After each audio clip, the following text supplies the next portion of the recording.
Free audio post-production by alphonic.com.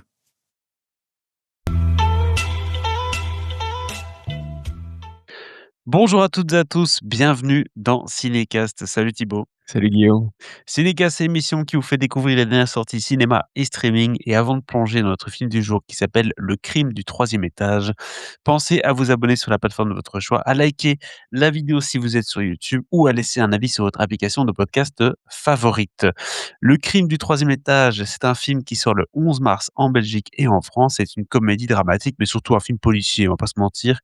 Réalisé par Rémi Besançon, écrit par Rémi Besançon. Rémi Besançon qui, rappelons-le, est un réalisateur français qui nous a fait par exemple des films comme Le mystère Henri Pic, hein, qui était un film aussi de trame, pas policière, mais dans ce cas-ci c'était plutôt un film d'aventure sur des écrits, etc., avec Fabrice Luluchini. Il nous avait fait également, évidemment, d'autres films, et donc là, ici, il prend au casting Gilles Lelouch et Laetitia Casta. C'est la première fois qu'ils jouent ensemble, ces deux-là, avec également Guillaume Gallienne pour compléter le trio de tête. Et de quoi ça parle, ce crime du troisième étage? Ça parle de Colette, qui est professeure de cinéma spécialisée dans l'œuvre de Alfred Hitchcock, dis donc. Elle soupçonne son nouveau voisin d'en face d'avoir tué sa femme. Réalité ou déformation professionnelle? C'est la question. Son mari François, écrivain de romans historico-policiers, un peu désuets, hein, des vieux romans, justement là, un peu à la Hercule Poirot, j'ai envie de dire, est d'abord sceptique face à l'obsession de Colette pour, ce prétendu crime. Il se laisse cependant embarquer dans une enquête qui est rocambolesque, et à mesure que les indices s'accumulent et que le mystère s'épaissit, ce couple d'apparence ordinaire se transforme en duo de détectives hors pair. Voilà, j'ai raconté concrètement tout le film. Je propose qu'on regarde un extrait de la bande annonce. Le crime était presque parfait. C'était sans compter sur votre humble serviteur. C'est pas vrai. C'est votre voisin du troisième étage. Il m'a demandé de distribuer des invitations pour venir le voir jouer dans sa pièce ce soir. Tenez. Ou ne pas. Omelette en plus. Ça va bien durer au moins 2 heures, ça. 3h45. Sur quoi? Eh ben oui, c'est marqué là, j'avais pas vu. Oh, le soir, il a pire.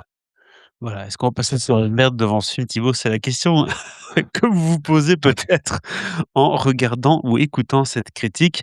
Alors tu le sais Thibaut, moi, les films policiers, si en plus c'est cinéma français, si en plus il y a de quoi rigoler un petit peu, Et si ça en c'est plus il y a vraiment Gilles Lelouch que tu affectionnes particulièrement. c'est mon bingo normalement, hein. Ah Donc ça ouais. c'est clairement avec beaucoup de plaisir que j'ai lancé le film chez moi en me disant: «Ça y est, on va voir ce que ça donne». Et je suis agréablement surpris pour certains points, un peu déçu pour d'autres. Je propose qu'on commence peut-être par le positif, ce qui nous a plu dans le film. Peut-être commence par toi, ce qui t'a plu toi? Bah, alors c'est compliqué parce que ce qui m'a plu et aussi ce qui c'est la même raison que enfin c'est même le problème principal du film pour moi. C'est-à-dire que c'est son influence principale pardon qui est, Hitchcock et plus particulièrement, Fenêtre sur cour. C'est-à-dire que, bah, c'est le chouette, concept du film, c'est un énorme classique du cinéma évidemment. Ça fait longtemps que je l'ai pas vu, mais bon voilà, pour tous ceux qui l'ont vu, on a tous des plans assez iconiques quand même du film.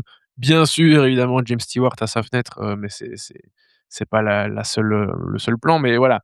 C'est un film qui a eu énormément d'influence et donc c'est un peu du pain béni quelque part quand tu as envie de faire un film policier et que tu veux rendre hommage à Hitchcock et donc faire un film sur une histoire de meurtre où on a des voisins qui ont vu, sur, le salon des autres, avec ce vis-à-vis et cetera, plus un des personnages principaux qui est une experte en Hitchcock, plus, son compagnon qui est lui-même auteur de bouquins, Mmh. ben en fait, ça fait beaucoup d'ingrédients, très influencés par Hitchcock et donc quelque part, c'est sympa parce que c'est une référence, bah, on ne peut plus assumer, hein, et qui donne aussi l'occasion à des dialogues assez savoureux, à des scènes un peu cocasses et cetera. Donc c'est une influence avec laquelle tu peux jouer et que tu ne vas pas vraiment pasticher, pour autant, a priori.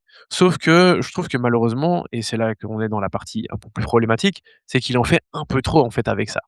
Donc voilà, d'un côté, il y a ce côté influence assumée un peu sympa et puis de l'autre, ben, on tombe dans des trucs vraiment un peu balourds et tu es là, en fait, bon Coco, en fait, on a compris, tu es pas obligé d'insister à ce point-là, quoi. Ouais, j'ai eu l'impression que Rémi Besançon, en écrivant le film et en le réalisant, voulait faire un hommage du coup à ces films-là, qu'il affectionne sans doute particulièrement et ça se voit, hein, dans sa filmographie.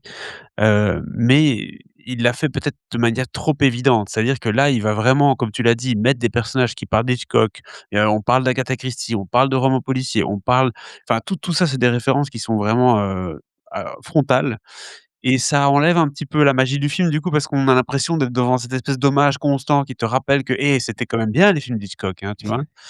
Bah, oui, mais du coup, je vais mettre Hitchcock, quoi, tu vois? Je vois pas très bien pourquoi est-ce que si tu me fais une pub pour le cinéma d'Hitchcock. Alors, il y a beaucoup de gens qui ne connaissent pas le cinéma d'Hitchcock, surtout les plus jeunes générations aujourd'hui qui ne sont pas trop sensibilisés à ces films-là, Fenêtre sur cour et cetera. Donc c'est peut-être une manière aussi pour lui de transmettre, cet amour, à d'autres générations, donc pourquoi pas, j'entends. Mais Oui. c'est vrai que ça donne un peu un problème d'identité à ce film-là, puisqu'on a l'impression que c'est une sorte de copie ou une forme de d'hommage, on va dire et que ça ne dépasse pas vraiment beaucoup ce stade-là. Ce qui est un peu son point faible et son point fort puisque le point fort, c'est que, bah, ça reste quand même assez prenant. Il y a une vraie identité au film et ça, j'ai trouvé ça sympathique. Tout comme l'affaire, Henri Pic, de Rémy Besançon. J'avais bien aimé ce film-là parce que c'est un film qui avait une vraie identité, tu vois? Un film un peu d'aventure, on va dans des bibliothèques municipales trouver des trucs et puis après on va en Bretagne. Enfin, il y avait un peu ce côté aventure cheap, mais qui donnait bien. Ouais. Si c'est un peu pareil, il y a ce côté, on va faire un petit film policier de quartier avec le petit couple du deuxième étage, enfin du troisième étage en l'occurrence, qui ne s'entend plus très bien et qui du coup va, un peu se rabibocher de par cette aventure. Pourquoi pas? J'ai envie de dire, c'est simple, c'est un peu basique, c'est un peu gentil, mais c'est honorable, dans sa mission. Donc ça, c'est il y a une identité, il y a une vibe, Ouais. il y a des acteurs séduisants, enfin séduisants, je pense à Guillaume Gallienne que je vois pas beaucoup, je vois pas assez, je trouve Guillaume Gallienne au cinéma. Et à chaque fois que je le vois, je suis assez content de le voir parce qu'il a un style, hein, il a vraiment une patte, il a une tête aussi Ouais, et ouais. en suspect, un peu vicieux, il est assez bon dans ce rôle-là évidemment, donc il y a des points Ouais. positifs. Mais, avant de passer vraiment sur le casting, je voulais revenir un peu sur le côté, un peu film de quartier, dont tu parlais. C'est vrai que le fait d'avoir, des unités des décors assez limités, on est principalement dans les 2 appartements qui en fait, enfin c'est le même bâtiment, hein, c'est juste qu'il y a, une cour intérieure et que donc voilà, il y a il y a ce vis-à-vis qui existe. On est aussi pas mal dans le théâtre où le personnage, de Guillaume Gallienne, joue. Heu, mais sinon, il y a assez peu d'autres lieux et on est un petit peu et ça fait un peu partie quelque part du sel du film, c'est que, l on est un petit peu dans les bouquins que le personnage joué par Gilles Lellouche, écrit. Donc c'est-à-dire que, ben, c'est même la première scène de la bande annonce, hein, où on le voit en costume, il y a, 150 ans, en train de faire sa petite enquête, comme si c'était un Hercule Poirot, enfin voilà, le truc un peu classique. Et il y a ça quoi 2-3 fois dans le film, avec, voilà, ça amène une autre dynamique qui est plutôt sympa donc on reste dans cet esprit vraiment, enquête, policière et les personnages sont plutôt sympathiques. Il met aussi en scène, sa compagne, hein, comme ça donc c'est assez chouette et c'est vrai que ça donne une vraie identité au film qui clairement enfin c'est du cachet, c'est pas juste le fait qu'il ait une identité, c'est aussi que voilà, c'est quelque chose d'agréable à voir, que ce film existe, aussi grâce à ces outils-là, en fait. Oui, Hem, et tu parles de cette espèce de ces scénettes, hein, c'est vrai que c'est quelque chose ouais. que j'avais un peu oublié parce qu'on a vu le film il y a longtemps, mais c'est vrai qu'il y a ces séquences où, Gilles Lellouche, est dans son personnage un peu de Poirot, et Laetitia Casta aussi, est dans ces séquences-là. En fait, j'ai bien aimé ces séquences-là et je me suis même dit: «Oh, c'est dommage qu'ils aient pas assumé complètement de faire un Hercule Poirot-like», tu vois? Genre à la E16-117 mais version, Mmh. Hercule Poirot avec Gilles Lellouche justement avec sa moustache et de jouer à fond la caisse, c'est cette image-là, comme, Michel Hazanavicius l'avait fait avec E16-117, hein.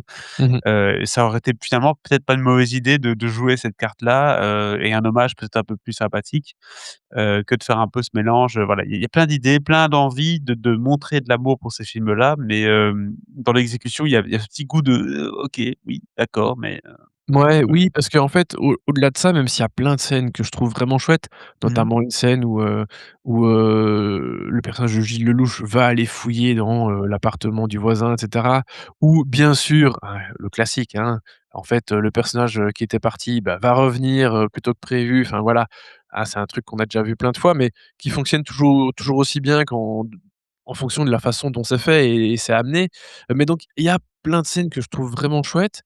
Même un peu une scène au théâtre où le personnage de Guillaume Gallienne, qui est donc le suspect, hein, de ce crime, parce qu'on en parle assez peu au final, est sur scène en train de jouer Hamlet et il voit ses voisins, qui le suspectent, qui sont dans le public et un d'eux qui va se lever et il va voir que la personne va se diriger vers les bureaux et cetera et donc il est en stress total. Voilà, quitte à devoir accélérer, enfin dire son texte beaucoup plus vite afin de sortir de scène plus tôt que prévu, enfin voilà. Ouais, Donc ouais. il y a des scènes, en fait, qui me font un peu penser dans une bien moindre mesure, mais un peu aux scènes, notamment à l'opéra dans Quantum of Solace ou dans le Mission Impossible, quoi. C'est ce genre de scène où il y a des personnes qui sont un peu bloquées et qui savent qu'il y a quelque chose qui se passe, mais qui ils peuvent pas agir parce qu'il y a les circonstances qui font que. Donc tu vois, il y a un peu ce sentiment de: «Ah, il essaye de refaire des choses un peu similaires», hein, ou en tout cas dans l'esprit, mais avec une dimension évidemment un peu plus enfin, beaucoup plus petite.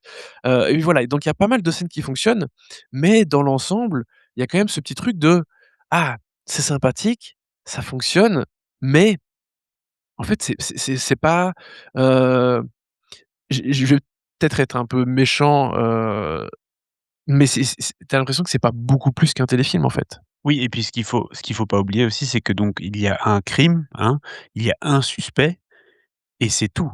Donc il y a des gens et un suspect et donc c'est pas un film habituel d'enquête où tu vas avoir Ah oui, justement l'enquête avec c'est pas un qui l'a whodunit, non. fait et cetera. Là, dès le début, il y a c'est sans doute lui et donc tu as ce couple qui va devoir être à ses trousses pendant 60 minutes Ouais. et c'est assez inégal aussi, hein, dans cette espèce Oui, de mais de m de mais course-poursuite. ça me dérange pas parce Mmh. que du coup, on tombe dans un film de jeu de faux semblants comme ça, tu vois? Où Exactement, ouais. est-ce On qu'elle l'invite à boire sait, un verre, enfin, ouais. je sais qu'elle sait que je sais, enfin, il y a ce truc-là qui est assez sympa et ils en jouent encore, assez bien.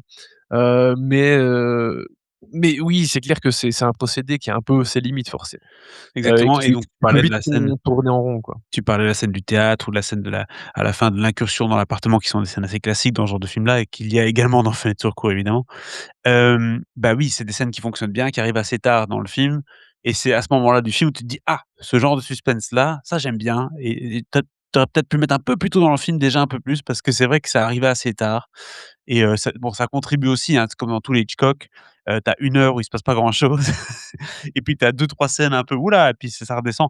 Ça, c'est surtout parce qu'on a une vision un peu biaisée de la chose aujourd'hui, tellement on a été, matrixé Oui, par des films avec oui, des le codes, cinéma a un peu changé, exactement. Bah, quand tu vois Transformers, après c'est difficile de passer sur du Hitchcock. Mais pour des raisons de rapidité d'image. Mais voilà, donc ce que je veux dire, c'est ça. En bref, vous l'avez compris, je crois qu'on a fait un peu le tour du sujet, on a non, parlé bah, de non, tout le du film. coup, je voulais juste terminer sur le casting parce que tu as mentionné Guillaume Gallienne et effectivement, c'est vrai qu'il s'est fait pas mal, il s'est fait assez rare ces dernières années au cinéma. Mmh. Il est très bien, il y a quelque chose de très froid, hem et son personnage d'artiste là me faisait un peu penser, je sais pas si tu vas voir, mais, au mec qui faisait du théâtre dans les Hot Fuzz, enfin dans Hot Fuzz, tu vois? Tu sais, il y a ce type un peu imbu de lui-même, qui est vraiment l'artiste, de service et tu sais, qui est un peu froid et très, Ah, Timothy Dalton? très carré. Non, non, Timothy Dalton, il faisait le patron du supermarché. Mais, Hot mais Fuzz. vraiment l'acteur là, qui se fait, trucider je sais plus comment. Bill Enfin il m'a Nighy? hein? C'est Bill Nighy ou Non, Bill non, non, Nighy? non, non, Non? non, non, mais je Bref, sais je plus, sais plus. un gars avec des petites lunettes, enfin Ah bref. oui, oui, Il m'a oui, fait un OK, peu d'accord penser et à il y a le ça. truc qui tombe de l'église, oui. Ouais, ouais, et donc oui, c'est un peu un type de personnage un peu froid qui est censé être dans le contrôle et cetera, que je trouve plutôt sympa et de toute façon, c'est clair, ça fait plaisir de revoir, Guillaume Gallienne, au cinéma parce que je sais même pas de quand ça date, son dernier film, mais ça fait un moment ou en tout cas, s'il y en a eu un récent, je l'ai oublié, donc c'est pas bon signe et bah, terminer quand même sur Gilles Lellouche et Laetitia Casta. Moi, je trouve que leur duo fonctionne quand même Mmh vachement mh. bien. Il y a un truc qui se passe, il y a une vraie, alchimie entre les personnages, alors que enfin, ils s'aiment et en même temps, ils sont dans une passe très difficile au niveau de leur couple, hein, c'est plutôt le début de la fin que les premiers Blabla. jours. Et voilà, non, ils s'en sortent bien dans le côté un peu maladroit de l'enquête où, tous les 2 veulent se servir un peu de leurs propres références, à savoir, bah, Hitchcock pour elle et lui, bah, les ses personnages de roman policier. Donc voilà, il y a quelque chose évidemment, une mise en abîme qui est facile, mais qui est sympa à regarder. Donc voilà, eux les 2 le font très bien en tout cas. Et je pense que ce qui est clair aussi, tu l'as dit dans la prestation des acteurs, pour terminer là-dessus, ça se voit qu'ils s'amusent parce que Oui. franchement, ils sont là et ils jouent avec beaucoup de cœur et ça se ressent, et c'est quelque chose que voilà, qui contribue aussi au côté fun et prenant du film, même si vous l'avez compris, ça ne révolutionne absolument pas le genre et vous aurez l'impression de voir 10 fois un Hitchcock en regardant ce film. Oui, Heu, bah, vraiment ça. C'est que c'est OK, mais en vrai, presque aussi vite vu, aussi vite oublié, hein. J'exagère un petit peu parce que mmh ça fait un moment qu'on l'a vu et on s'en souvient quand même encore un petit peu, mais voilà, c'est quand même, du film policier, comédie très classique, hein, quand même, voilà, qui renouvelle rien, mais c'est OK, hein. Sur le moment même, on passe un bon moment et voilà. C'est sincère et gentil, c'est ce que j'avais noté. Ah. Voilà pour ce film, on donne 2 étoiles, hein, parce que voilà, Oui, vous avez oui. compris, c'est pas non plus le l'effervescence. Pour ce film, Le crime du troisième étage, n'hésitez pas à nous dire dans les commentaires ce que vous avez pensé du film, si vous l'avez vu évidemment, et abonnez-vous au podcast sur la plateforme de votre choix. On se dit à très, très bientôt pour d'autres recommandations. Ciao, ciao. Ciao, ciao. Free audio post production by alphonic.com.